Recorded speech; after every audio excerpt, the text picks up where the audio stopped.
Qetësia është fjala që nuk njihet në shtëpinë e Big Brother Kosova VIP 4 dhe me sa duket, gara se ku do të shkojë nesër në finale ka ndezur motorët e Dolces, të cilën e kemi parë dhe dëgjuar në një përplasje të egër, fillimisht mbrëm me Elionën e që ka vijuar edhe gjatë ditës së sotme. Nuk dua të ndalen tek degradimi apo edhe tek qasja shumë agresive, shumë intimiduese që Dolce kishte me Elionën, duke përdorur edhe terma, fjalë dhe një fjalor rruge. Nuk dua ta them, jemi në muajin e shenjtë të Ramazanit dhe duhet të tregojmë një anë më të mirë, prandaj dhe nuk dua t'i përdor, por do të bëj një lloj kronologjie se pse shpërtheu Dolce. Sigurisht që në ditët e para të Big Brotherit e kemi dëgjuar dhe nëse e mbani mend kur Dolce foli me Bian për Elionën edhe kishe një lloj xhelozie, kishe një lloj inati, duke thënë aso kohë që është Edi ai që po i qaset dhe Elionës, pra që atëherë ajo e kishte këtë inatin me Elionën dhe për gjatë muajve që vijuan nuk është se kishin ndonjë gëricje përpos le të themi komenteve që ipshin për njëra tjetrën në Prime, ku Eliona nuk pëlqente asë kohë edhe qasin që kishte Dolce me Limin. Por pse është kapur Dolce gjatë këtyre orëve? Ajo ke thënë që ti ke bërë gjëra të shumtuara, ti nuk e shikon veten në pasqyrë, ti je fliqur, je picirruke, pra dhe fjalë shumë që kanë të bëjnë me një fjalor që për mua nuk është i duhur dhe nuk është se ka do një peshë të madhe ti nxjerrësh edhe një format si Big Brother, por duke mbetur tek thelbi i asaj çfarë Dolce do të tregojë dhe do të vë në pozita Elionën. Po e shikoja pak më parë, po i ndiqe me kurreshte dhe më në fund u tha ajo çfarë Dolce pretendon që Eliona pas ka bërë gjëra të fëlliqura. Ka të bëj me një fjalë që Eliona ja ka thënë Ludolis ku kanë qenë në kuzhinë. Unë se kam parë, por siç tregoi vetë Eliona që i pas ka thënë unë të ha krejt. U shpreh që e ka pasur në konotacionin e lojës për Dolce, jo. Dolce insiston që Eliona këtë e ka thënë në aspektin e ndjesisë, pra që e shikon Ludën si mashkull dhe jo si lojtar. Kjo mbetet për t'u sqaruar dhe për t'u parë se dua të jem fair në atë që unë komentoj. Nuk e kam parë dhe nuk e kam ndjekur këtë pjesë, por kam ndjekur të gjithë pjesët ku le të themi të gjithë u bashkuan duke qëndruar jashtë pak orë më parë në këtë debatin që kishte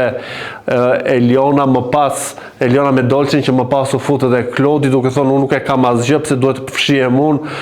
duke thënë qetësohu, mos qaj Elionës, një lloj arsyetimi edhe një lloj agresioni që nuk më pëlqeu, por në fund të ditës aty janë për të marrë atë vendin dhe për të shkuar në finale, por për sa kohë kanë qëndruar të tre, i bie që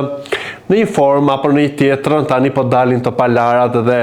treshi për sheshi është bërë për shesh, jo treshmë. Por duke mbetur tek nxitja e Dolces për ta treguar vetë Elionës, në vend ajo duke i thënë edhe të tjerëve që mos ngjyni, pra mos u fusni këtu,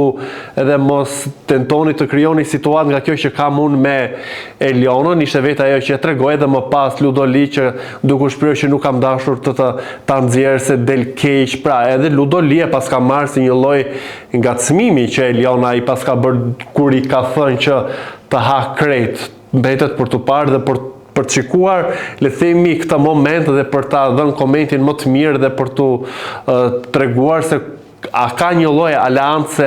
kundër Elionës tani më në atë shtëpi ku e shikojnë që është favorite për ta fituar këtë çmim, apo realisht ana tjetër që ndron që banorët i shikojnë dhe padyshim që i shikojnë gjërat dhe jetojnë atë Big Brother, siç ne nuk mund të shikojmë, ne mund të kemi angazhimet tona, na humbet një pjesë, na humbet një fragment ku sa ata e jetojnë aty, edhe e shikojnë Dolcen shumë të karikuar, shumë të mbushur, kundrejt Elionës, pra si pas Dolces, Eliona nuk është ajo që është hequr me këtë lloj loje që ka bërë me Klodin dhe me Londrimin, që si pas ai i ka mashtruar, i ka magjepsur, i ka provokuar, por që nga e fliqur. Nuk e di nëse ka të bëj këtu edhe ajo pjesa asa kohë kur të brendshmet e Elionës u futën tek dollapi i Tonit për ta bërë një situatë që pati edhe asa kohë një lloj debati edhe një lloj diskutimi, por duke mbetur te kjo që po ndodh tani në shtëpi, a është realisht Eliona një lojtare që nuk është treguar, le të themi, me karta të hapura dhe kalozur në rrogoz duke përdorur qoftë edhe viktimizimin, siç thonë gjysma e banorëve, apo edhe moshën e saj, apo edhe një lloj mbështetje siç komentohet gjithësisht, apo edhe kudo që ka dhe nga produksioni, por le të mbetemi tek banorët, mos fusin produksionin vend e pa vend në çdo situatë, por sidoqoftë po më bën përshtypje se si ka një lloj aleance apo ka një lloj grupacioni tani më në këto momente për këtë pjesën e Elionës dhe të Ludolis kundër Elionës dhe i shikoj të pozicionuar jashtë Klodin dhe lëndrimin. Padyshim lëndrimi ka pasur ato situatat e veta me Elionën dhe Dolce shqyqy që udhëz njerëz se ja kishim dëgjuar zërin për një muaj, u desh kjo situatë që të nxirrte vetëm, por e ka nxjerr në optikën time sërish me një lloj agresioni, me një lloj gangsterlikur dhe në komente që lexoj sigurisht që mbështetësit e Elionës kërkojnë zarf të zi. Nesër është gjysmëfinalja, nuk e di se çfarë zarfi mund të vi, për sa kohë janë në, le të themi, 3 prej tyre do të ikin nesër dhe 3 do të shkojnë në finale. Atë mund të përjashtojë Dolce, pse jo, jemi në një lojë ku të gjithë duhet të trajtohen të barabartë, edhe pse kur Dolce flet në italisht, vllai i madh nuk thot asnjëherë kujdes mikrofonin, edhe e kemi parë që ka një lloj suporti, se nga i vjen këtë nuk di ta them, por sidoqoftë duke mbetur brenda shtëpisë, se jashtë saj çfarë nuk thuhet, çfarë nuk kemi dëgjuar dhe çfarë nuk na kanë parë syt video e gjëra, por duke mbetur në atë që po jetohet brenda shtëpisë mes banorëve, duke edhe mendimin tim për këtë që unë shikoj si një lloj inati apo një lloj xhelozie për të goditur Elionën, nëse realisht ata brenda Dolce në rastin konkret e paska parë si një lloj provokimi seksual apo një lloj provokimi si mashkull që Eliona e ka bërë, është Eliona ajo që do ta marrë, le të themi, gjykimin e publikut dhe nuk do të pëlqejet nëse ka bërë realisht në këtë kuadër, por duhet shkojmë pas në kohë kur të njëjtën situatë pra që ju hollën Albës duke gjykuar, pra është e njëjta gjë, se edhe Albën i thanë që ti ke tentuar të krijosh një lloj romance apo të krijosh një lloj çifti në lojë me Ludon, ke pas pëlqim për të, ndërkohë që thoje për Stiçin edhe për Limin, pra po ju gjuhen në të njëjtin aspekt dhe aso kohë edhe Eliona i është gjuajtur Albës për këtë fakt. E tani është në të njëjtat pozita siç është edhe Alba që po gjykohet se ka provokime, le të themi, tendencioze, flirti apo një lloj ereksioni seksual sipas asaj që Dolce e percepton dhe thot si primadona që është, por që për mua lojën e saj nuk është se ka pasur ndonjë të ndritur, plaqitur me njërin, plaqitur me tjetrin, Dolce femër motor. Ana tjetër, një tjetër detaj është shumë i çuditshëm, për herë të parë Klodi thotë që unë kam pëlqim vetëm për femër, siç e ka krijuar Zoti mashkull femër dhe nuk jam fare për këto. I bie që në të gjithë këtë jetesën që i ka pasur dhe në të gjitha momente që ka qenë shumë kontakt fizik me lëndrimin, i bie që do ta hedhë peshën e një lloj paragjykimi tek lëndrimi dhe vetë dali i pasur, dhe për mua kjo nuk është fair play, si i bie se nëse ti bën gestikulacione, veprime, ke misi shumë të pastër, i ke pranuar dhe i ke diskutuar, nuk je merakosur kur të gjithë kanë thënë që po bën si një loj çift gay, hygerta që po del përsëri dy fytyrëshe, si njëherë tha kur u hap kjo temë aso kohë nga Alba për Klodin dhe për lëndrimi, tha pse, tha vetëm duhet të jenë apo të mos jenë që ta bën këtë loj, pra nuk mund të jetë një misi, e ndërkohë po e dëgjoj këto orët e fundi që thot kam dyshimet e mia, kam diçka që nuk po më bind për Klodin, edhe kështu.